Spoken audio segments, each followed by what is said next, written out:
I'm Sharon Nelson. I'm a mom to 4 kids. I'm a wife and a teacher, and we've lived in this house in Wheaton for the past 18 years.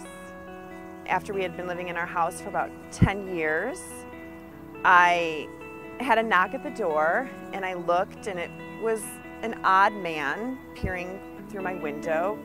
The first thing I actually thought was, well, if I needed to, I could take this guy down, so there's no harm in opening the door and seeing what he wants. So I did, and he happened to want a roll of toilet paper.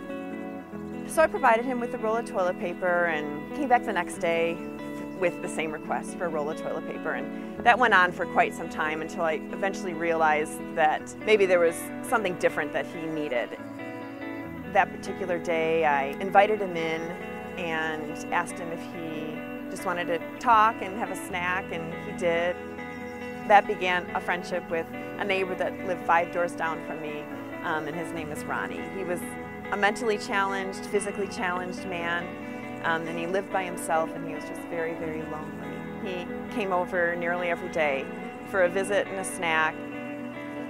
That was probably the first time I realized that God had something for me right here on my block. We just started wondering or asking God, who else would you bring to us? Who else do you have for us? Little by little, people would literally show up on our doorstep. Blessing was sitting on our doorstep when we arrived home from a vacation. He was a refugee from Liberia.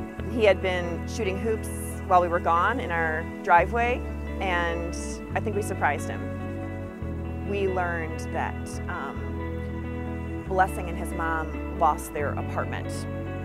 So Blessing really became homeless. At that point, we recognized what God was doing and that God was really intentionally bringing people to us.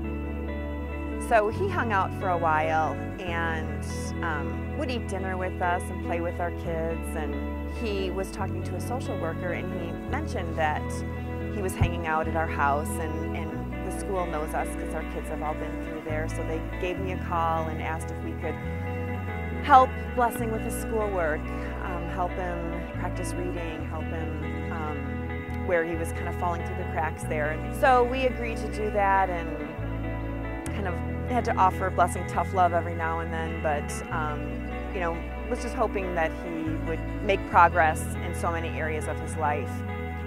It's a story that the ending remains to be seen, but it's not just what we're doing for him, but it really is something he, you know, works in us as well and teaches us too.